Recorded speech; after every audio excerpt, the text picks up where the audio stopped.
రాజా, మన పరిచయం ఎంత విచిత్రం. నువ్వంటే నాకిష్టం, నేనంటే నీకిష్టం. కానీ ఎదురుపడ్డ ప్రతిసారి పోట్లాడుకున్నాం. మన చిలిపి పోట్లాటలో ఎంత తీయదన ఉంది. రాజా, నా కవితలు పాడే గాయకుడిగా నువ్వు నాకు తెలిసావు. ఆ కవితలు రాసే కవిత్రిగా నేను మాత్రం నీకు తెలియదు. నేనే నువ్వు ఆరాధించే అభిమాని అని నువ్వు థ్రిల్గా తెలుసుకోవాలి. మన మధ్య జరిగే అందమైన అల్లని కొన్నాళ్ళు సాగించి నువ్వే నా అల్లరి ప్రియుడని సడన్ గా చెప్పి నిన్ను థ్రిల్ చేస్తాను.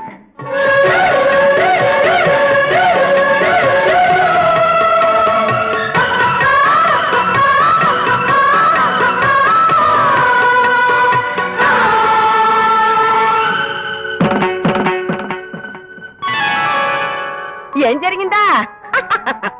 ఇంత పెద్ద బిల్డింగ్ ఓనర్ కి మామూలు కదా, అందుకని మెడ పెట్టి చెట్టు కిందకి నెట్టారు. పెద్ద ఆఫీసర్ మనవడు కదా, మగాను ఉమ్మేసి బయటకి తెచ్చారు. మామా నువ్వు